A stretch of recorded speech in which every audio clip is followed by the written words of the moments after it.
Hello. Hello, USA. And what's your name? My name Andrzej, and this is my friend Donek. Where are you from? We are from Poland. Are you?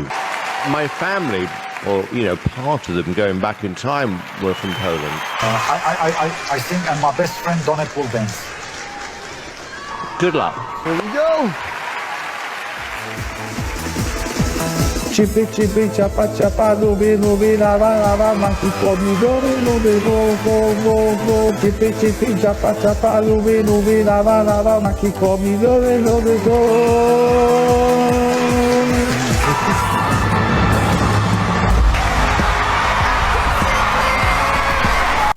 Cześć moi drodzy, witam Was. Dzisiaj obiecuję, będzie o wiele krótszy materiał. Dzisiaj o tym żenującym panu, który bawi się w prezydenta Rzeczypospolitej, a ten prześmiewczy filmik na samym początku wrzuciłem dlatego, że czasami mam wrażenie, że nasz Andrzej za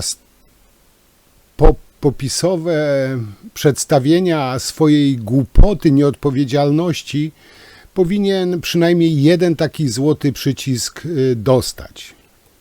I teraz po tym, co powiem, pewnie część z Was mnie zhejtuje, część mnie znienawidzi, być może część, nie wiem, nawet zrezygnuje z oglądania tego kanału, ale wybaczcie, powiedzieć to muszę. Mam szacunek do tego człowieka. Nie tylko za jego zaangażowanie i umiejętności, czy za to, że wielu ludziom ułatwia życie. Nawet nie za to, że zwyczajnie da się po prostu lubić. Przede wszystkim, moi drodzy, cenię go za profesjonalizm. Facet tłumaczy na język migowy wszystko, nawet największe głupoty, a przy tym nawet się nie zaśmieje i potrafi to wszystko przetłumaczyć gościa, który jest w dalszym planie, czyli przetłumaczyć Andrzeja Dudę. Moi drodzy, miesiąc temu Duda wysłał Mastalerka, by reprezentował go u ruskiego agenta w Bukareszcie. Bodajże w zeszłą sobotę Andrzej nadawał o CPK w Watykanie. No, odpowiednie miejsce do mówienia o CPK. Teraz płacze nad losem mordercy i miesza w to Smoleńsk.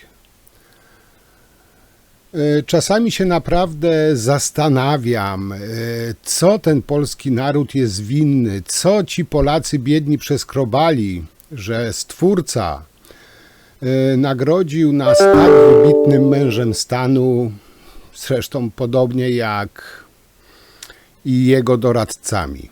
To jakby spojrzeć na ponad 1050-letnią historię naszego państwa, to gdyby Niemcy nas obronili, to byłaby chyba pierwsza w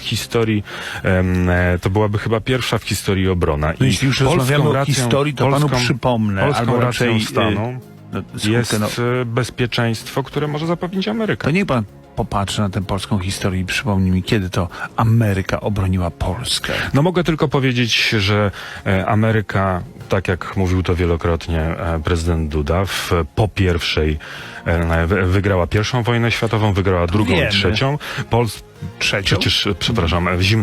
Wygrała zimną wojnę, przejęzyczenie.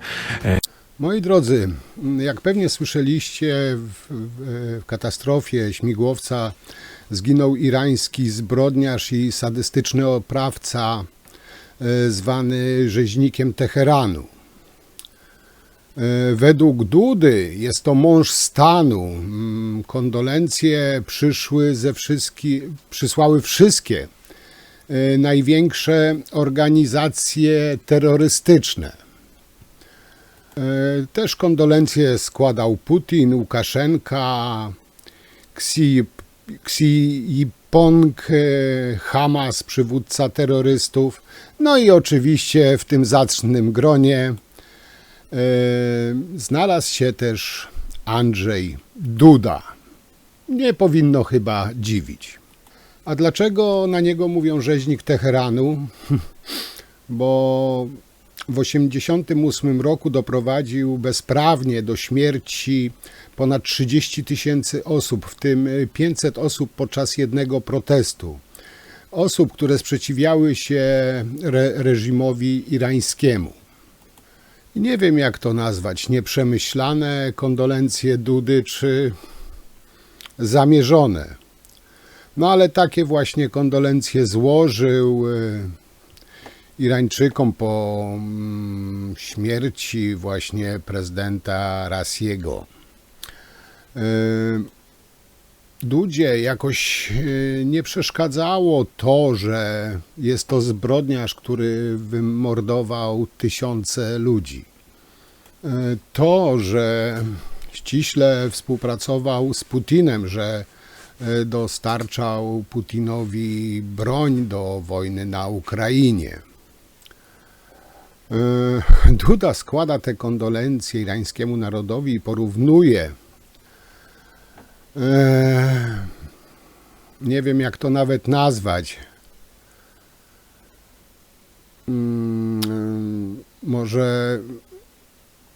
może tą wyzwalającą Irańczyków od bandyty katastrofę, porównuje to z tragedią smoleńską.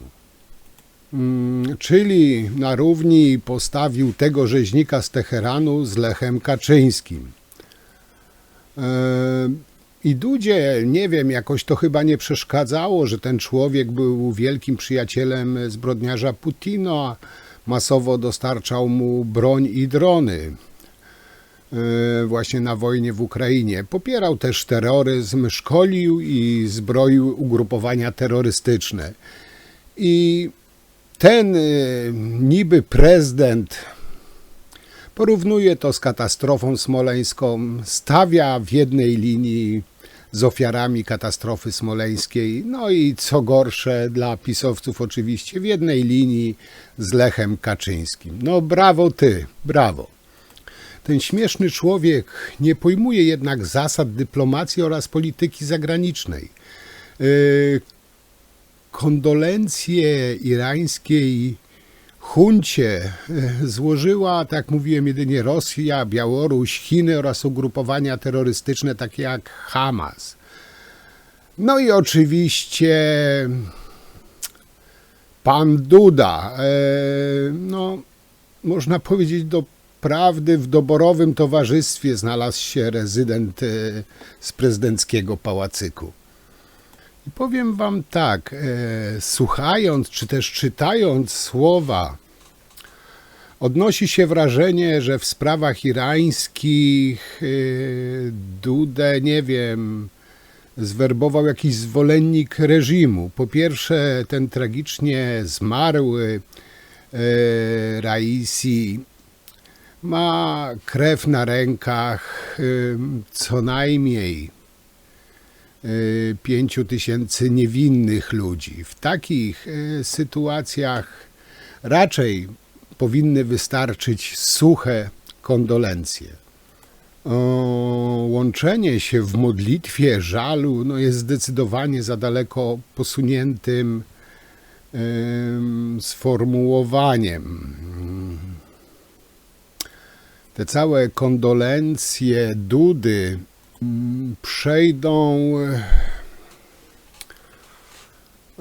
przejdą do takich anałów dyplomacji w zakładce, jak skompromitować urząd prezydenta, jak skompromitować państwo polskie.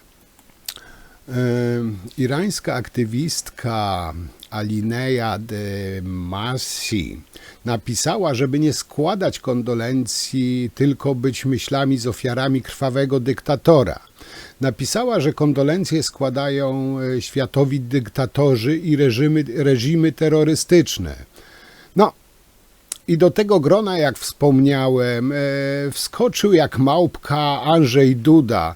I tutaj chcę bardzo przeprosić małpki za porównanie. Prezydent Andrzej Duda skomentował katastrofę lotniczą w Iranie. Jestem głęboko poruszony wiadomością o tragicznej śmierci prezydenta Iranu pana Ebrahima Raisiego wraz z delegacją rządową w katastrofie lotniczej. Niewiele narodów ma w swojej historii takie tragiczne karty. Ale my, Polacy, straszliwie doświadczeni w 2010 roku katastrofą polskiego rządowego samolotu w Smoleńsku w Rosji, znamy uczucie szoku i pustki, jakie w ludzkich sercach i w państwie pozostaje po nagłej utracie elity politycznej i społecznej. Po nagłej utracie bliskich i przyjaciół. Dlatego ze szczególnym zrozumieniem łączymy się z bliskimi ofiar i narodem irańskim w modlitwie i żalu. I chyba nie wiem, czy najgorsze, czy nie, ale w tym wszystkim jest to, że Duda porównał tego rzeźnika z Teheranu do Lecha Kaczyńskiego. Nie wiem, niechcący, nieświadomie, czy jest tak głupi, że nie ma świadomości niezręczności, którą popełnił. To jest po prostu jakiś koszmar, że takie zero pełni taki urząd. No, upadek musi nastąpić i będzie to upadek bardzo bolesny. Kondolencje tak naprawdę są czymś naturalnym. Łączenie się w bólu, żalu, modlitwie zależy już od stopnia sentymentu.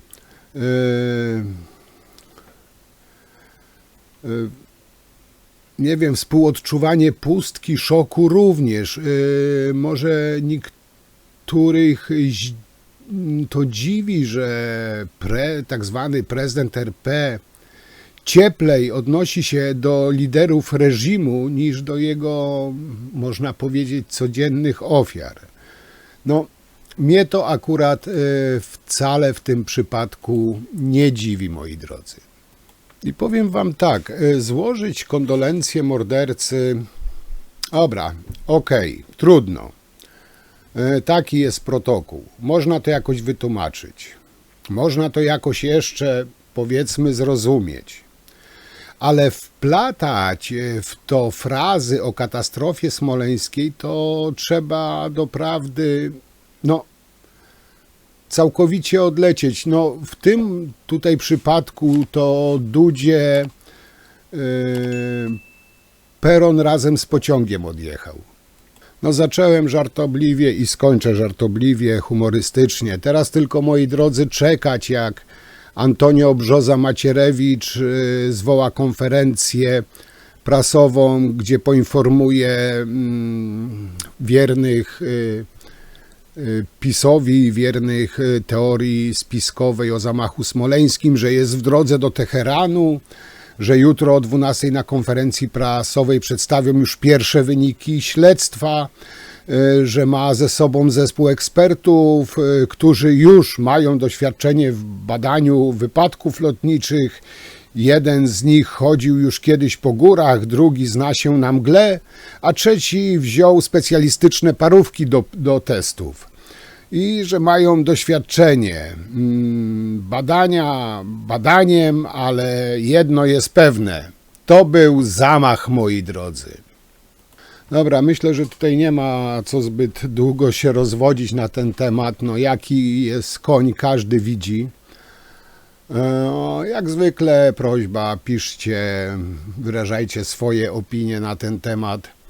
Dla mnie, dla mnie osobiście Duda powinien czasami wziąć przykład ze swojej małżonki i po prostu milczeć. Bo jak widać często i gęsto, nie ma połączonego języka z mózgiem. To tyle w Sucharze Dnia, coś nie na temat, ale coś równie odlotowego. Ja wam już bardzo dziękuję. Dzisiaj króciutko, ale myślę, że wczoraj was zmasakrowałem długim materiałem, także dzisiaj króciutko, ale myślę ciekawie. Także dzięki i do zobaczenia przy następnym materiale. Trzymajcie się, cześć.